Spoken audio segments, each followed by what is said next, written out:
don't know me, my name is Mary Jo Danoff.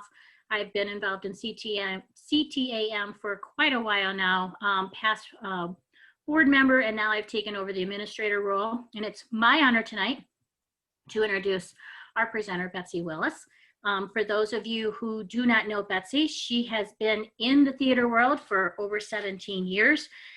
Theater management is regarded one of the leaders in community theater as a development director. Her depth of experience encompasses both board development, staff training, budgeting, and oversight of daily operations.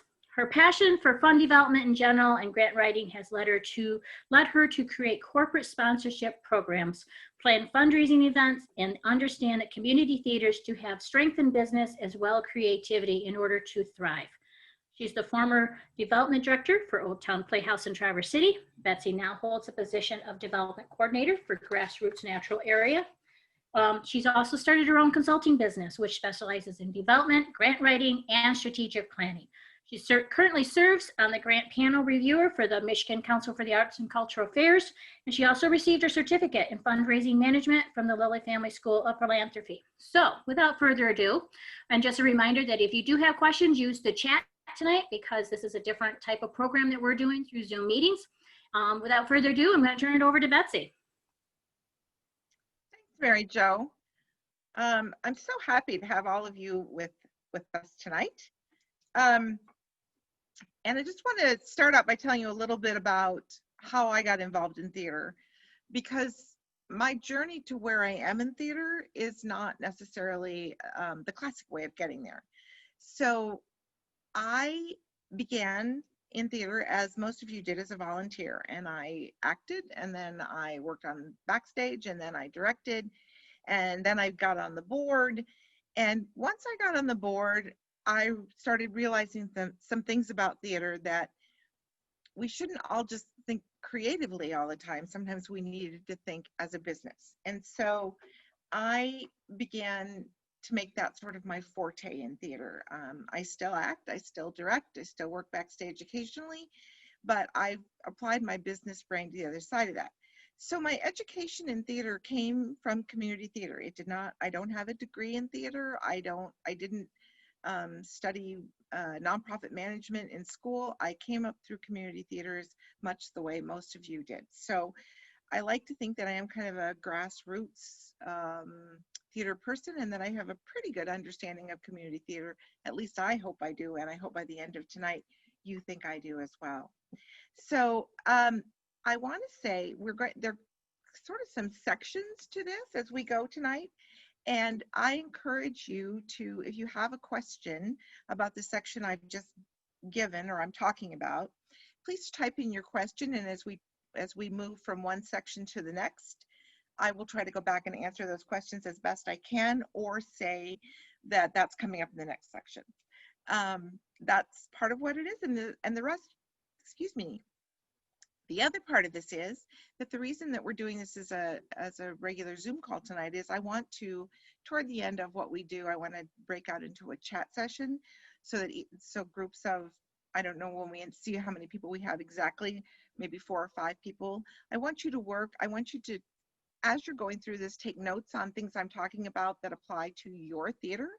And then you're going to get a chance to develop your water cooler speech, though none of us get to go to a water cooler anymore, or your elevator speech, or your telephone conversation at this point, I guess it would be, as to how you would describe your theater to a potential donor or another potential volunteer.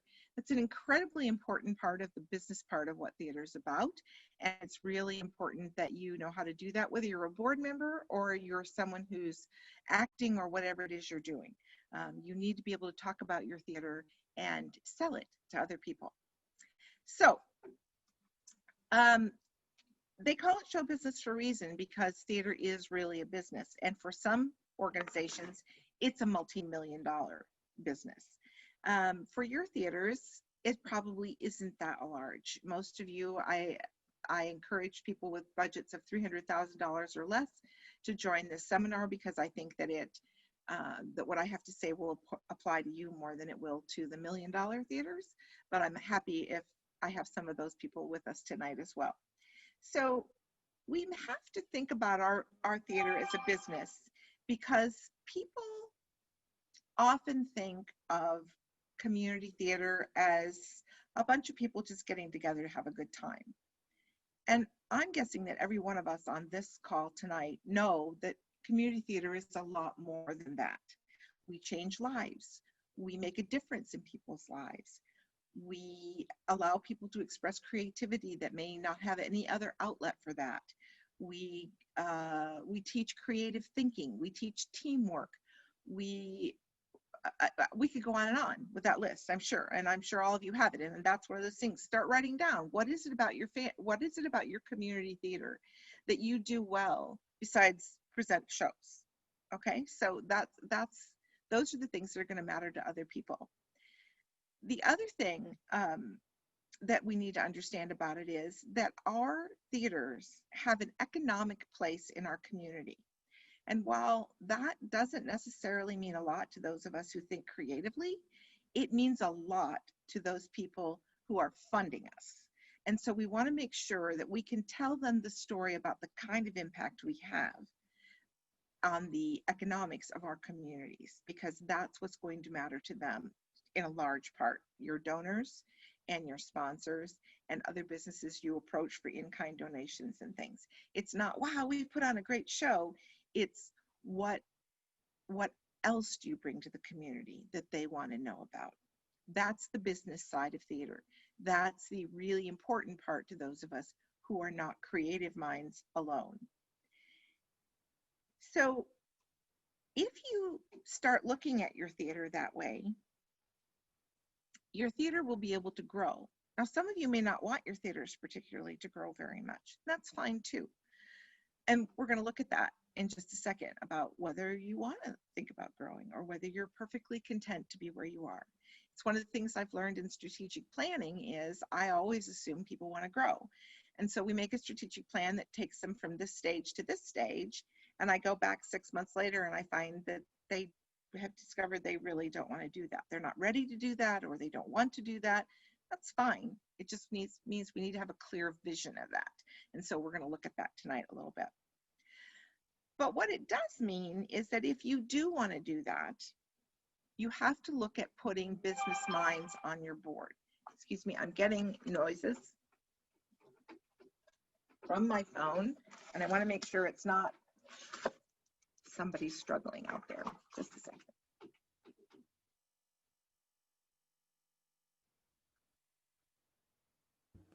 That's just us in the background, Betsy. All right, so I am now going to mute you all. Thank you. Just want to make sure someone was saying, we can't hear you or something. Great, thanks, Jamie. All right, back to business. So what the questionnaire that I sent out to some of you asked a couple of questions that are key to all of this. One is, what is your budget? What do you spend? And the other was, how many people on your board are not actively involved in theater? And I got a lot of the answers I expected from years of doing this. The first is, many people say, I don't know what we spend. And the second one is, there are no people who aren't actively involved, creatively involved in theater. So my advice tonight is going to be, start looking at how you could diversify that board so that some of the people are not creatively involved, that could do that business thinking for you, so that your creative people can go ahead and be creative without having to worry so much about how do we get the next dollar and where do we go from there. And it's not as difficult a transition as you might think it is. It feels kind of scary to let some of that go, but there are ways to do it that will work. So at this point, I would like to share a screen with you, if I can easily do this, because I've just discovered that one of the ways I was going to do it is not going to work.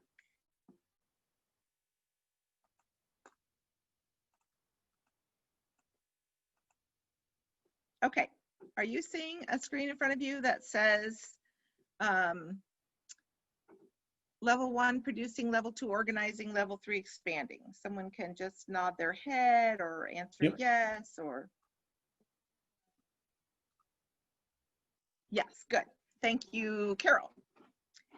So we're going to look, this is from Twink Lynch's book, and I'm going to refer to this book several times this evening. And this is one of the best examples I've ever seen of how to determine where you are in terms of growth, in terms of in a theater. So we're not going to look at level 1 because I'm guessing most of you are beyond that. You're not just doing one show from time to time. You're doing a season of shows. And what we're probably, the name of the book is Twink Lynch's Boards in the Spotlight. And I will show you that book in a little while, and you can see what the book looks like. So I find when I work with groups that they almost no one is in one category or the other. They're either mostly in 2 and moving to 3, or they're mostly in 3, but they have a couple leftovers from 2. So let's just go through this really quickly, and then you write down where you are in terms of your theater. So in level 2, organizing your program is occasional productions, usually scheduled 1 at a time. And in level 3, you have a season of plays, usually 3 or 4 to start with. The second section, organization, you develop a constitution and bylaws. You define membership if you're going to have membership. You select a board of directors.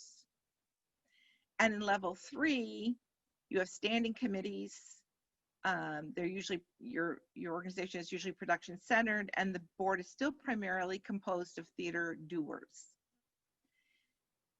Personnel, usually all volunteer in level 2. Sometimes they have a person that's designated as a business manager or a producer, and there's some division of labor and delegation. By the time you get to 3, it's primarily still volunteer, but you may hire a paid director for a show or 2, or you may have a part-time sort of business manager who handles some of the work so that the board is not working quite so hard. Your focus in stage 2 is participant focused. In stage 3, it's participant centered, and it's reaching out to more people in the community. In 2, your facility is usually rented or loaned. In 3, you're beginning to look for your own facility, and oftentimes you get one.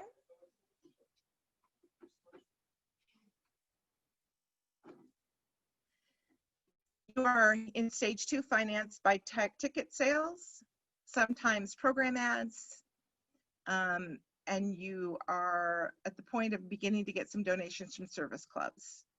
That may not be quite as true now as when this book was written. And in stage 3, you have ticket sales, program ads, patron donations, underwriters, state arts councils, and other grants. In 2, your legal status is an association. You may be looking at your nonprofit corporate status. You might be tax exempt. By level 3, you are tax exempt, and your board has more responsibilities based on that. Number 2, your major concerns are setting up an ongoing structure. In area 3, getting more volunteers and finding a permanent home. And finally, in the organizing stage, real delegation of authority and responsibility and trust are your issues. Your issues grow in 3 to a real openness to the outside of the original group, recruiting more business-oriented people, and committing to learning how to fundraise, excuse me. So does any of that feel familiar to you? I'm guessing it probably does.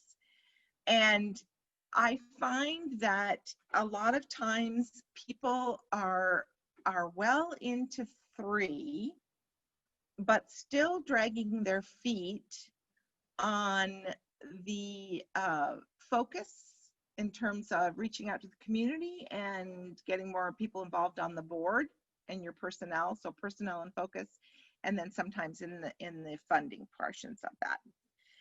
So as I said before, it's okay to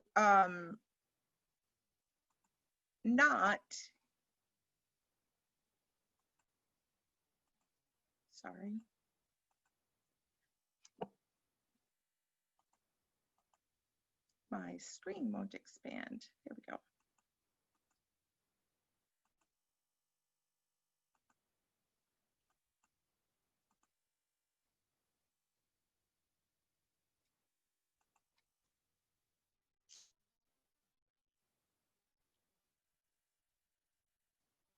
So I would like to stop my screen sharing, but my screen won't expand. Very annoying.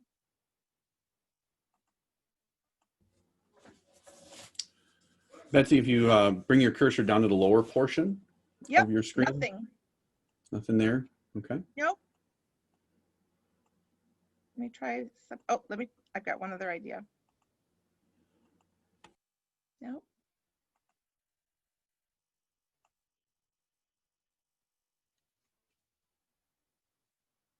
There, that's good. What'd you guys just do? What did I just do? Okay. Better. All right. Thank you, whoever fixed that for me. So you're in between those two levels, and you're trying to decide, do you wish to grow or not? If you're in level 2, your budget is probably less than $100,000. If you're in level 3, you're advancing, you may be at 50, 75, 100,000 and above. And that's when you need to start looking at getting the community involved and staying involved in order to continue your growth, and continue to be able to pay your bills for whatever it might be. And if you really are looking to do a building campaign, you will need to know that. So those things will be important for you. This is when you have to start looking at having your business people on the board. And you have to start thinking about, what do we need? Do we need a banker? Do we need a lawyer? Do we need a human relations person? Do we need a marketing person? What are the weaknesses of the people on our board? And what do we need? Who could help us think? So one of the things you might do is, if you use producers in your shows, your producers are generally your business-minded people. They are the ones that are keeping their eye on funding and spending, and they think more in that logical term instead of that creative term. That might be a good person if they're not already on your board, to get them on your board. If you have a spouse or a significant other of somebody who's actively involved in your organization creatively, and they're a business-minded person, it might be a good idea to ask them to join your board. Not to necessarily have both the creative person and the business person in the relationship on the board together, but to have one instead of the other. It's not a problem most of the time to have a husband and wife or two husbands on the board, but it can be. So be aware of that. And look at those people that they might be able to start doing that business thinking for you and allow you to do creative thinking as well. One of the easiest ways to make this kind of a transition is to change your board such that you have a set number of people on your governing board who are creative people, so who are creatively involved in your group. Maybe it's, if you have a 10-person board, maybe it's 2 people. If you have a 15-person board, maybe it's 3 people. Those people remain on the board to make sure that the creative vision of the organization is not shifting away from what you want it to be. That it doesn't become so business-minded that they're like, well, we can't do any shows unless you can guarantee that we're going to sell them all out. Because you all know that's not going to happen. So you need to be sure that realistic expectations are in place and that those creative people have a voice. The other way to give your creative people a voice is to form a separate committee that perhaps does play selection, or is your volunteer committee, or some other creative building outlet, and the chairperson of that committee serves on your board. So that you don't want to give up everything you have in terms of your creative appeal on your board, but you do want to shift the focus to business, okay? So that you can now begin reaching out and getting help in other areas. So are there questions involved in that so far? If if you decide that you are primarily in a number in section 2 and you don't want to get any larger and you're content with that, that's okay. It's not bad. It's not wrong. It just is where you're going to be. And it's important to look at that and say, this is where we're comfortable, and look at those ideas and say, if this is where we're comfortable, this is what we should aim for, as opposed to, well, we really, really like to be at stage 3.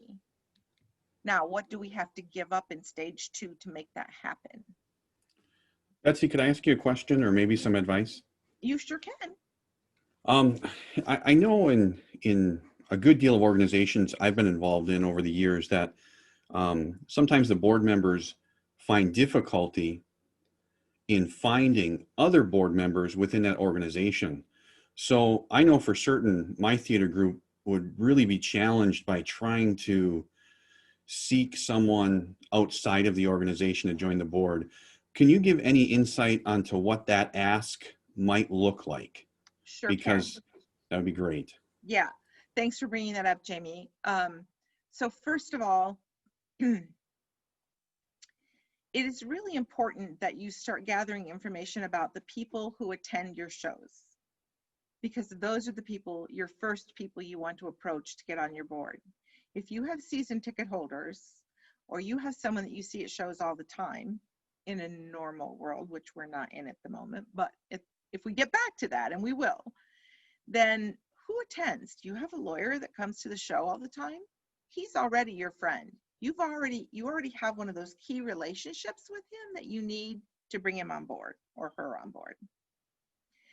Do you have someone who's a banker? Do you have someone who's a financial planner? Not everybody that comes to your show is a theater person, because in most of our communities, we couldn't support professional theater people. So they're teachers. What if you have a teacher? They have great abilities to give to you, organizational abilities, for instance. So those are your first people. Those are the relationships you first have. You already have them. You already know they're interested. It's also why I suggested that you look at family members or significant others in relationships. So lots and lots of us come from families where one person in the relationship is involved in theater and the other one would rather watch football, maybe. But somewhere in, they have a job, they have some interest, and while they don't want to be on stage, they might be willing to support you in your endeavors by helping with the business end of it. So that's why I mentioned that part. The next part is going to come from that elevator speech that we're going to talk about, and we're going to move toward the end, at the end of this. When we think about this conversation for a minute, so someone comes up to you and says, oh, I saw you in Chicago last week. You were great. Oh my gosh, that was so exciting. You must have so much fun. Oh yeah, it is so fun. I mean, it's just, I love it. You know, I get to express myself and everybody's so friendly, and I love the fact I get to talk about my creative expression, and we have such a blast, and we all go out to the bar afterwards, and oh my gosh, you should get involved. You just have so much fun. Does that sound like anything you've ever said to anyone that you know about theater? I'm guessing lots and lots of you are nodding your head. Oh yeah, of course. Well, if that person is scared to death to talk in front of people, they're going to be like, yeah, no, thanks.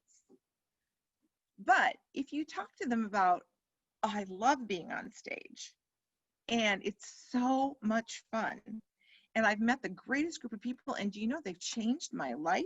I mean, remember when I got a divorce a couple years ago and I thought so poorly of myself? They've changed the whole way I think about myself. And do you know how much money we contribute to our city? It's amazing. If you start talking that way about the business of what you do and the true impact of what you do for other people, you will get them. And they will go, oh, well, gosh, is there a job for me to do? Is there something I could help with? I don't ever want to be on stage. Well, that's great, because we could put, you know, the scariest word in the world, I swear, is bored. That everybody goes running. But if you said, well, you know, we've got a couple of committees that could really use your help. Like, we're trying to develop our bylaws right now, and I know you have a background in law, and you're such a great logical thinker. Boom, you might get them. And if you get them, then you could start moving forward. Jamie, did that answer your question? It did. It did. Like, and I agree. I think starting with your longtime patrons could be a great source. You know, and my wheels are spinning right now thinking about the people that are missing those. I don't want to say characters, but those unique skill set individuals that might be missing from Yes. our board that we could fill through those people. So, Right. thank you. Exactly. So I'm hoping right now that you've kind of started some lists. One is, how would I talk to people about my theater that would engage them? Not so much about why it's emotionally important for me or why it's creatively important for me, but what else does it support in my life? Also a list of who your patrons are, your long-term patrons that you know have a skill that, wow, that would be great. And thirdly, that you are thinking about what needs you have. So if you don't have a skilled treasurer, you want someone who is a math teacher or who a business teacher, a banker, a financial consultant, anybody that has those kind of skills that will fit logically with the treasurer's position. If you're looking at building or looking at buildings, well, then perhaps a builder would be a good person to have on your board, or a realtor. Realtors are always good people to have on your board, by the way, because they know lots of people. Also think about people who have community connections, always. So if you've got a friend who knows everybody in town, try to get them on your board. Not necessarily on the executive board right away, but on your board. So somebody wrote, how many people on a script committee? And my question is, do you mean how many people should be on a script committee, or are you asking how many groups have script committees? So there are really great play reading committees, and some people call them their artistic committees, where they recommend to the board what their shows should be. That's a great use for all of your creative people, that you have directors and actors and tech people and producers on that committee, and they read scripts and they analyze them and they recommend to your boards what you do, and then you still then you turn that over to the board to make the final decision, the business decision on it. And I warn you that you may not always be happy with this suggestion that your new board members come up with. They may be more strict with you than you would like them to be. You might want them to say, oh, it will be fine if you do those 4 shows that we've never heard of before. The chances are really good they're not going to say that they're going to say, you've got to have something that will get the proverbial butts in seats, that you have to have something that's going to make money if you want to be able to do something that is just for your organization, if you want to grow. If that's not what you're looking for, then you can do unknown shows for the rest of your life and get by with that. But if you want to be able to grow to the next level and invite new community in and reach out more to your community and get them involved, you have to do something that makes them feel like this isn't just a little private club where we do shows that appeal to us but no one else. And sometimes it's a hard step to take, but it is a really important one. Okay, so I now want to move on to the document that you got that says board responsibilities. Yes?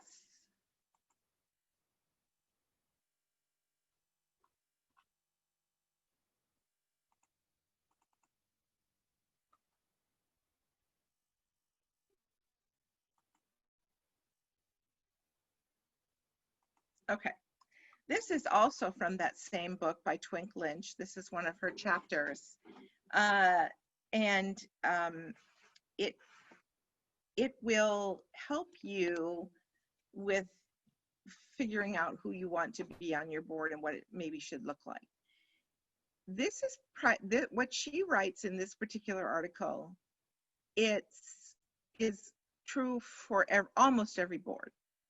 So I think it's really important that in the very second paragraph, it says that it amounts to 5 to 10 hours per month for a board member, because that's one of the things they're always scared about, is how much time is this going to be. I think with your groups, probably you could say it's 5 hours maximum most of the time. There will be a few times a year when it will be more than that. So you want to make sure that they understand they're working with other board members, that you have no paid staff, so they're going to have to be involved in some governance and some policy setting and all of those things. When you get down to key responsibilities, you will see this is what's really important that they know. They're going to establish policy. They're going to approve a budget. And once you start to grow into that third degree, you have to have a budget. You and your board must understand it. You don't have to live and die by that budget, but you have to know what you're doing. And each show needs to have a budget. They're going to provide financial oversight. They're going to determine and evaluate progress toward the achievement of the long-range plan. And by the time you get to that third stage, I highly recommend you have a long-range plan. Even if it's only an 18-month plan, I highly recommend you have one so you know what you're moving toward and you have a unified vision of that. If you decide to hire staff, the board is going to be in charge of that. They are going to provide for the financial stability of the theater, which is why they're going to tell you that you can't do Waiting for Godot 4 times in that year. And they're going to identify and develop leaders for the theater. They're going to, once you start getting people from the community on your board, they will help you find others. What they do is they broaden the reach. And I added that they help raise funds for the organization. This is key to boards now. They don't necessarily have to go out and get money. They don't have to go out and ask for money, but they need to help broaden your reach so other people can ask for money. They need to donate themselves,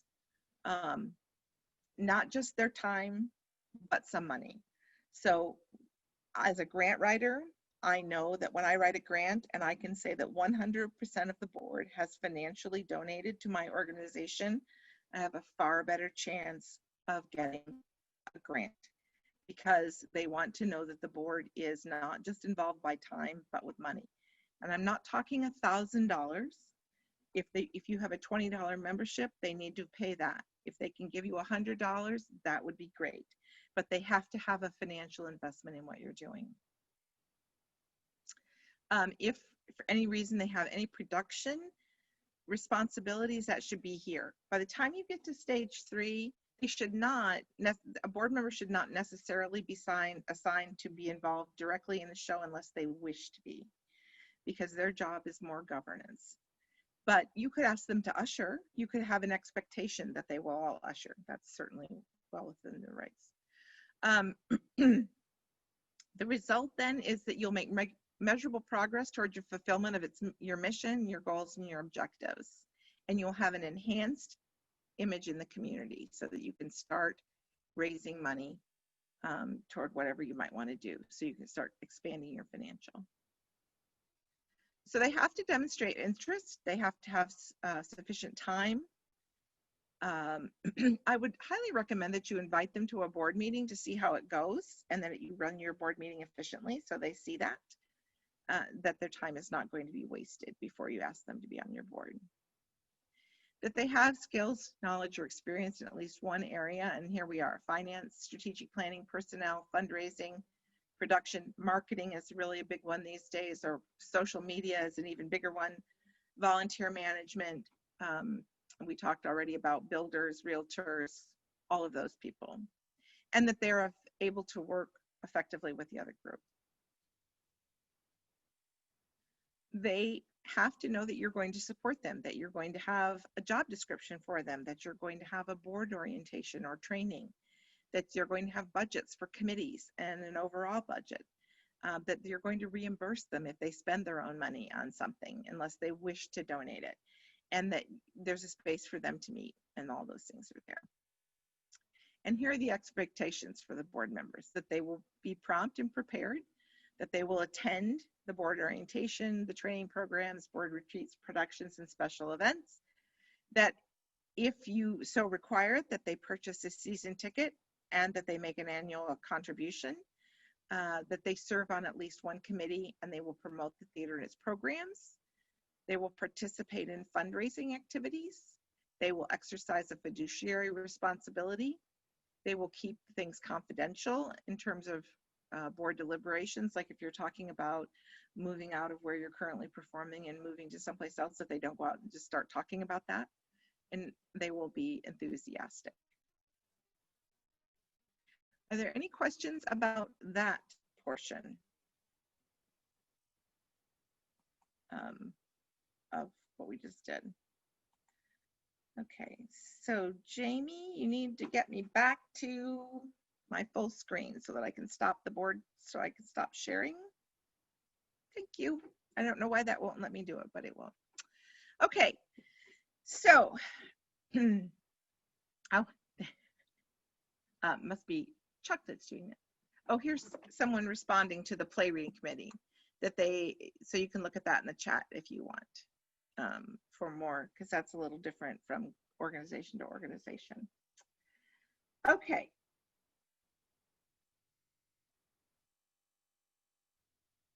Now, we talked a little bit about the economic impact, and just, excuse me, let me respond to this. So this session is an hour and a half. So just so you know, as we come up on the 7 o'clock hour, that's when I would hope that we could break out into our little breakout sessions and do things. And if I can get you out of here before 7:30, I will, but it is an hour and a half session. So I talked about economic impact, and it is really important that you understand that. So you might, if you received the mailing I sent out about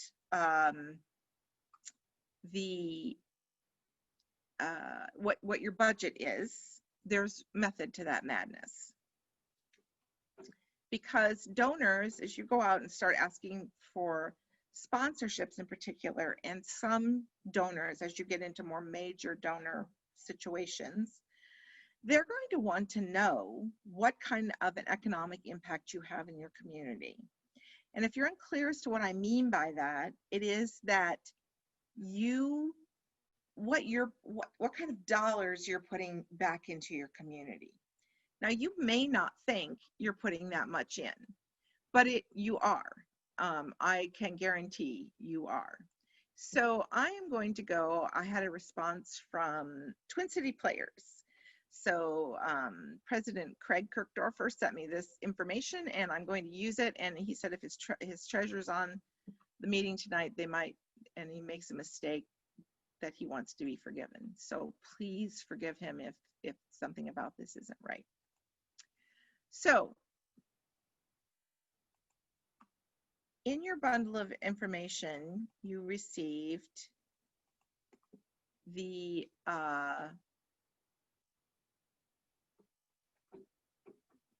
formula for figuring out your economic impact. Yep. So here's how that works. Twin City Players says that this year they spent, or not this year probably, and over the last 3 years, I believe he said, they spent $144,000. I'm going to open mine in Google Sheets so I can actually enter some numbers in here. There we go. So $144,000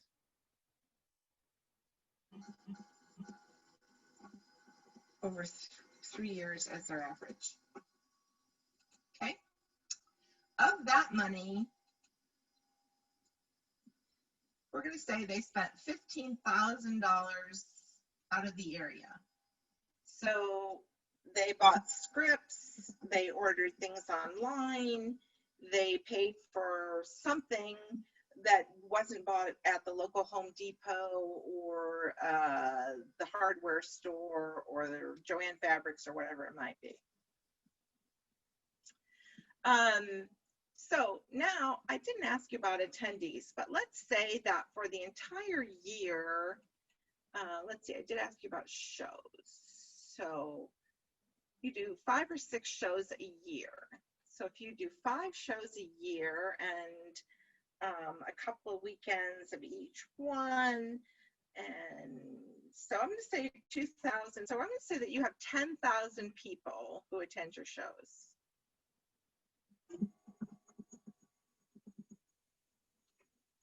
Over the year. Now, the American Association for the Arts did a wonderful study a few years ago where they determined, and they've done this now more than once, that they are, that a person coming to a show spends money other than just their ticket to the show. So they have to buy gas. They're probably going to go out to dinner. Maybe they're going to go out for drinks afterwards. They're going to pay a babysitter. They're going to buy a new outfit. Whatever it is they're going to do, there's money they spend in addition to that ticket. And they have worked out that the average is $31.47 per person every time they come to a show. So for your 10,000 audience, you have $1,314,700 that is being spent in your community doing all those things we just talked about, which puts your economic impact at a minimum of $443,700. Now, in a place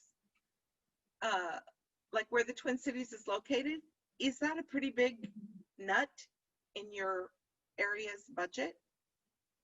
Chances are pretty good it is.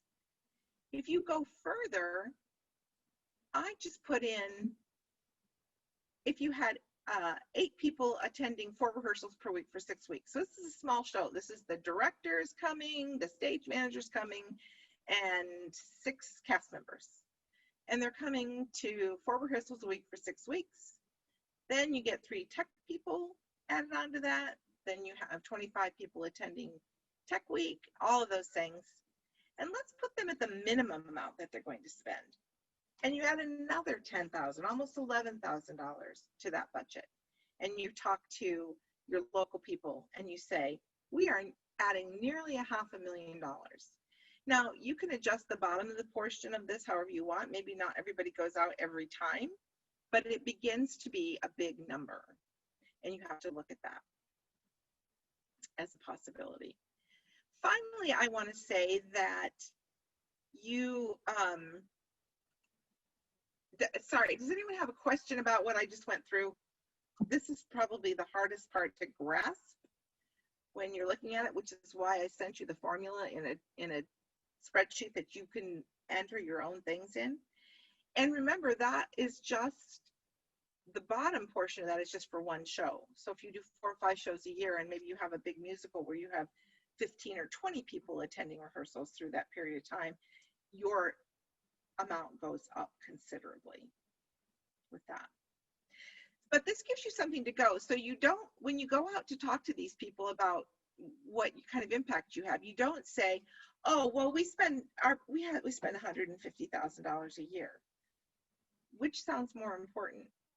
We bring in close to $500,000 to our city over the course of a year, or, oh, we spend $140,000.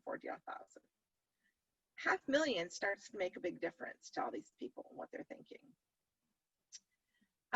Yes, I can. We certainly can send that spreadsheet to you later.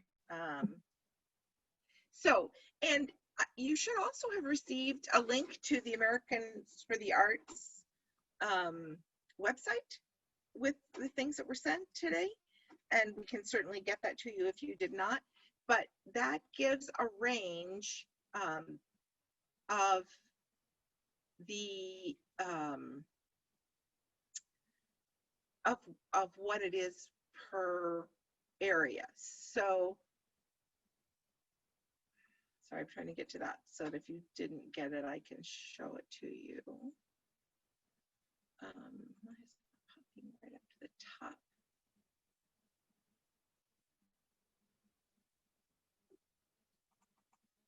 So I'm going to share this screen with you for a second. So this is what I'm talking about. If you look through here, this answer is for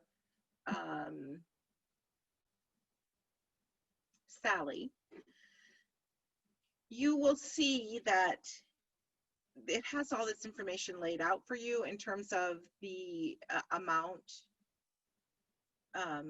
the range for people, and how that falls for you. So it doesn't, to be honest with you, it doesn't really matter so much whether it's urban or rural. If you think about it, it works out. Some people spend less, obviously, but other people spend the same amount or more. So it is, because you can back it up with facts, you will find that people are pretty able to believe what you're saying, and they know that when you do. And if you talk to them about it, you need to say to them, you know, they don't just buy a ticket. They come in, they go out to dinner, and they pay a babysitter, and they have to buy gas and whatever else it might be. Then they begin to see the value to that. Okay, I want to see if I have any other questions about that.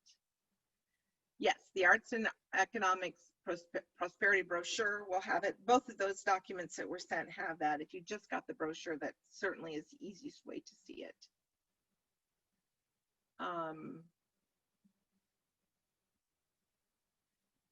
There's a request for Jamie to send the email to everybody, so that would be great too. Okay. So that again, that's just really important that you understand that business portion of what you're doing.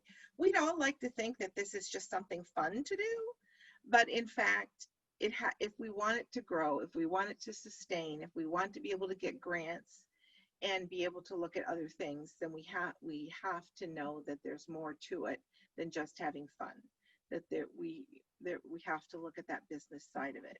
And many of us creative people don't want to do that, and I get that.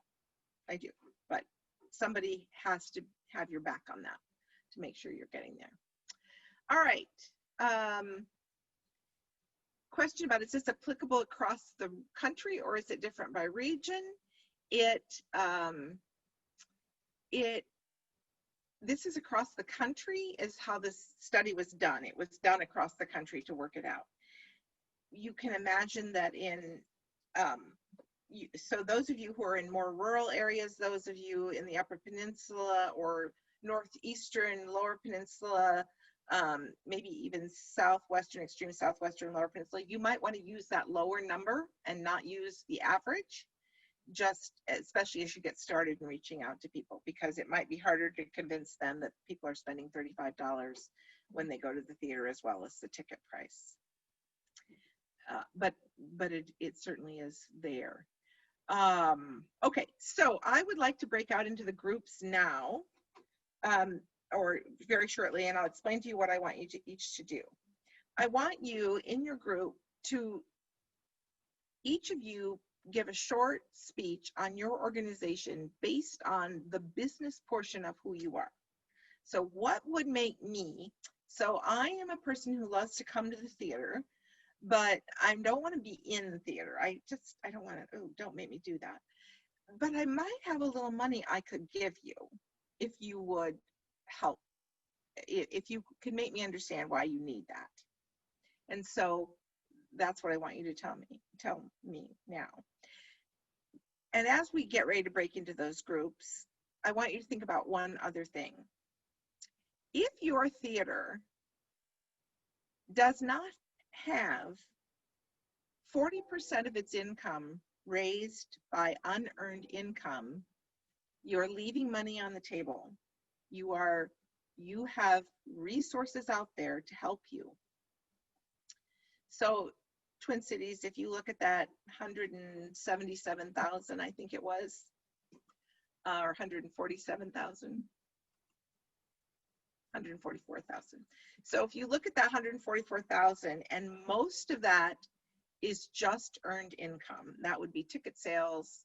So I'm looking at theirs, 98 to 110,000 is earned, and 20,000 is unearned. So that's going to be grants, that's going to be donations, sponsorship, etc. So that number could be as high as $56,000, 40%. Now, the reason I say that is it's been accepted for many years that in most arts organizations, 60% of our income will come from earned income, ticket sales, tuition, and advertising. Sometimes it's considered earned and sometimes not. The rest of our budget should come from unearned. And if right now 80 or 90% is coming from just earned, there's money out there for you that you have ability to get if you want it. Does that make sense? Okay, so we have 25 participants. And so if we could split into 5 groups, and Jamie, I think maybe you have to do this as the host. And Chuck, And what we'll do is just we will get randomly- we'll get the groups all set up, and then we'll make you the host of the meeting, and then you'll be able to pop into the breakout rooms, and then when you're ready, you can resort back and make Chuck the host, and then Yep. he'll pull everybody out. Okay, great. So I'm looking at comments to see if there's any other things that we can talk about while you break the groups up. Does anybody else have questions? I see other people are going to other meetings. That's good. I mean, it's not good, but it's fine. And I will be joining your groups to see how you're doing. So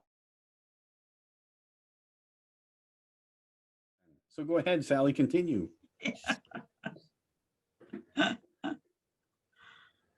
You're muted. I hope she doesn't come to us because we're gone.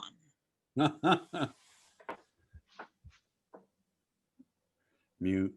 Yeah, I wanted to get an idea of terms because I 2 years does seem, and we have a small board. We only have a 7-member board. How many Wow. members? That's what we have as well. 7 Yeah. members. We're only 7. Have you ever looked at the oh gosh, what is it? What Mary Lou, what's the Ohio theater? It's Octo or Octa. Ohio Theater. No, Ohio Community Theater Association. Okay. Their board is like 15 freaking people. Like, you should check out their Wow. website. And here's the thing, you know, they don't meet because it's a state board. They don't meet like every single month. But looking at what I've seen our board accomplish, I don't know that 7 is the right number. I You know, don't I would like either. to see, I would like to see 9, a board of 9, because when I was, I've served on our board just, I don't know, 3 or 4 times in my going to be 28 years this year. And we have started doing things and growing, and we're doing that in such a way that sometimes the burden's too heavy on one board member to control Right. something, particularly marketing. Yeah. Of all the positions that I've served on the board, Marketing. I was just going to say that. yeah, marketing has always been the most demanding of time, of communication. You know, I've been the president, the treasurer, I've done marketing, I've been just a member at large.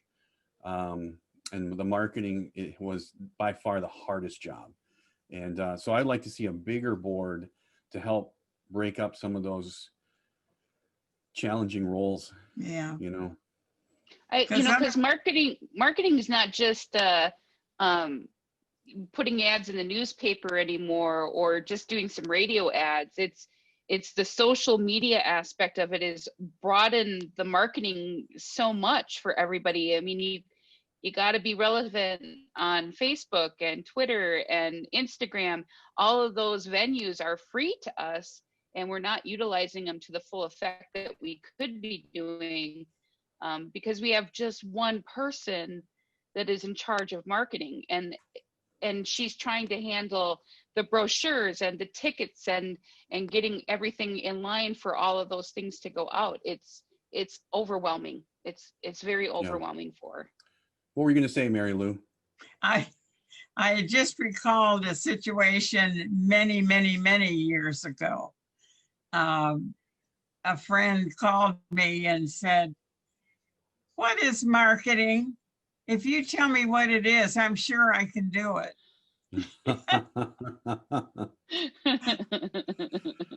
So And- get her to volunteer and then tell her what it is. Yeah, Yeah, that's right. Just once you know the job, you're not going to sign up. Yeah. We have one person who just does social media, but in terms of general marketing, to tell you how scattered we are, it's pretty much the director's responsibility to figure, to get your posters, flyers designed or whatever. And then our executive producer researches our online ticketing. Now that we're different venues, of course, it's online ticketing. And so there isn't a central, and I think we need it. Yeah, it's got to be, you've got to have your brand. Yep.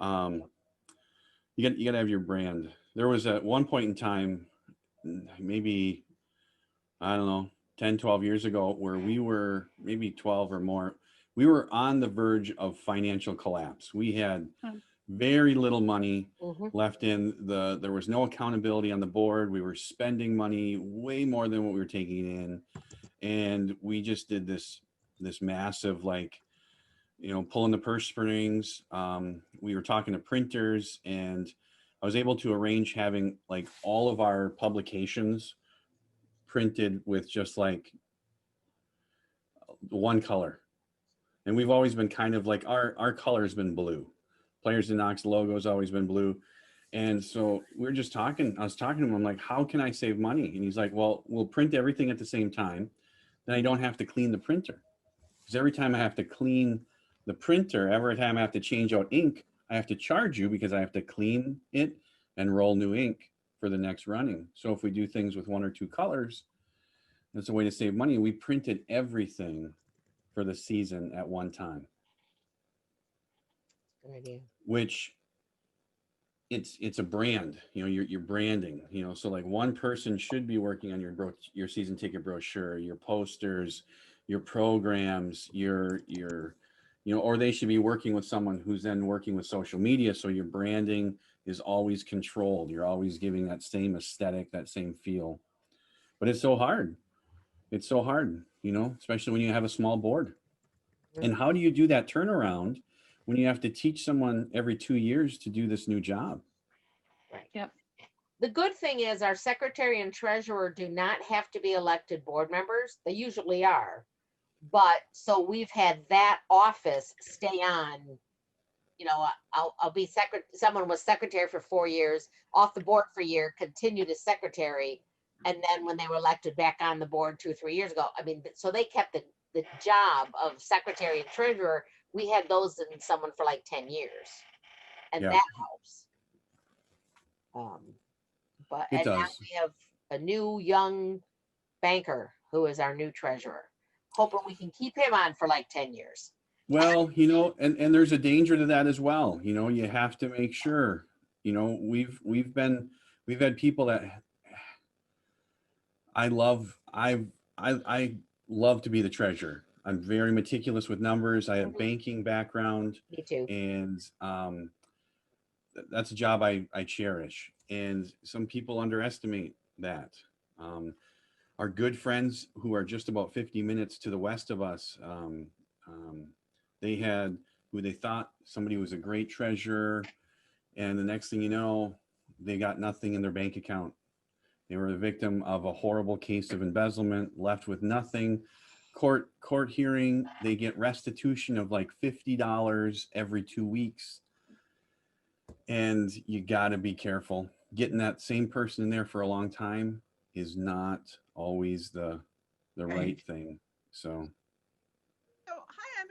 room, only I think you guys are not a room anymore. No. We Yeah, came we back. got We got some Time is added done. people. We Okay. added in, but do your Actually- thing, Betsy. We're just listening. We're learning. Okay, so Chuck, you could probably bring everybody back in at this point. I think this is my last room to try to get to. I would if I could, be the host. Oh, I'm the host. Oh, You could have so, breakout rooms and just close out the room and force them back in. ooh, who knew? How do I do that? Close all rooms. Oh, look at me. That's so much power. You've all been given 60 seconds to leave your breakout room. Heather, I want to tell you, I love your Shar-Pei. What? Oh, he's a Neapolitan Mastiff. Oh, he Yeah. is? Well, he looks like a Shar-Pei in his He picture. could He eat a does. Shar-Pei. He could eat it. That's when he He was could eat 4 a months Shar-Pei. old. Good luck He's with that. 130 pounds right now of Mastiff. That was a picture from several months ago. Now he's 130 pounds and 8 months old. We've got another 50, 60 pounds to go. He looks like Alright. Fang from Harry Potter, right? Yes. Oh, yeah. That's much better. Okay, so I have everybody back, and I want to take these last few minutes to, first of all, is there anybody who is particularly impressed with their elevator speech that wishes to deliver it? I nominate Jamie Peterson. Oh, Yes, I agree. Yeah. all right. I nominate. I'll third that one. I'm Jamie. sorry, Gotta I have to see leave the me meeting. now. Yeah. All right. Jamie, give us your elevator speech. So my elevator speech, I think it was more directed to our chance grocery store encounter, probably, to try to solicit donations or a board member. I mentioned I talked about my theater to anybody that'll listen. Players Yeah, I Knock know is an that. incredibly amazing organization. We impact the community in such a positive way. I have been graced to be a member for the last 27 years, have been serving on the board for a number of those years, and have seen firsthand just the positive impact we've made, not just in Escanaba or Delta County or the Upper Peninsula, but how we have affected and changed theater across the state of Michigan and even on a national basis. Players Knock is dedicated to producing just the highest quality theater in our area that involves every age group of our community. We outreach and work with the community in various efforts to bring awareness to theater or special circumstances or groups. We have partnered with the Alliance for Domestic Violence and Abuse. We have partnered with a historical society. We participate in parades throughout our community. We make a huge financial impact as well as we buy most, if not all of our materials local, work with our schools, educate our youth, provide seminars and workshops. We are as integrated into our community as an organ is basically in your body. You can't live without us. And we would Write that down, absolutely, everybody. Write that down. we would absolutely love to have you as part of the organization because you bring your skill set and talents to an organization that is open to change and improvement and always self-diagnosing what we can do better next time. And we want to continue to make an impact with our community. We want to continue to push ourselves and our peers to the next level of awareness, to the next level of professionalism. We want to do something that makes our community proud every Great. time they see us. Perfect. Now I'm going to cut you off I'm done. because that's about the right length right there. If you say much more, they're not going to listen anymore. Maybe they might, their brain will go off somewhere else. The only thing, what do you know is missing from what you just told us?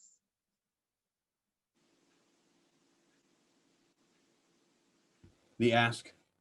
Nope, the economic impact. Yeah. Every single person I've listened to has steered away from that. And that is going to be your biggest selling point. You cannot be afraid of it. You really need to think about it because that's what makes you a business in their eyes. All the wonderful things you do are fabulous. And I love what you said, Jamie, but you've got to get that business aspect in there. Think of that always. You're talking to a business person, not a creative person. Okay? So they want to know that. So be sure and get there. And always end with, what questions could I answer for you? So, or even pause somewhere in your speech so that they have a chance to interact with you. Or I notice this more and more in Zoom, that if there's a little bit of silence, we just keep talking. It's sort of like on stage. We're always afraid of those rests in there. And so I will tell you what I tell people when I'm a director. That's a half rest. So take a breath. Do you have any questions? If they don't, then continue with what you're saying. But make sure you give them a chance to interact with you. It's really important. So There's been a request that I put that in the call board. Jamie, can add your economic impact to that and then put that in there. But yes, that's a great idea. And everybody's is going to be a little bit different. It should be. Try and concentrate on why it might matter for them. This is about them. This isn't about you. This is about them. And try to remember that. I mean, theaters in general run into that problem of forgetting that what we do is not about us. It's about them. It's about the audience. What are they getting out of this? Because if they don't get anything out of this, they're going to go away. And so always think when you're making those asks, when you're talking to people, what is in it for them? How are they going to benefit? And then how are we going to benefit? Okay, so I have put my email over here in the chat. And Chuck, I was told by 2 or 3 people they did not get the information. So if you could resend those documents and include in that my email, I would appreciate it, so that they know how to get in touch with me if they want to. All right, I think I am good. I'm guessing somebody's supposed to close this out. Are they? No. Amy, were you going to close it out? Oh, do we have any other last questions for Betsy on anything that we covered? I love the elevator speech that people practice it because that's how we get new people and new interest in organizations. But what about anything else that we talked about? Any other questions?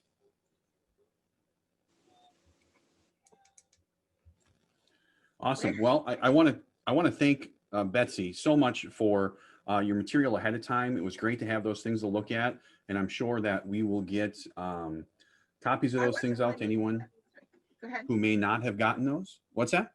Sorry, there was a noise at my end. I thought you all heard it. Go ahead. Now, obviously, Betsy's just scratching the surface on this, and she had made some comments and references and some printouts that you have from Twink Lynch's book, which is very invaluable source. And this is something that, gosh, we can just expand on. I mean, she's just starting to give you the tools to make this work for your organization. So please take the time, talk to your board members. You know, I know some of you guys had fellow board members here with you tonight in the call. Some of you do not. Some of you aren't serving on the board any longer. But please make that effort to reach out, talk to these folks, and let's get some of that moving forward. Betsy, thank you so much for everything that you brought to it. To any of the boards, please let me know. And I can speak to that firsthand.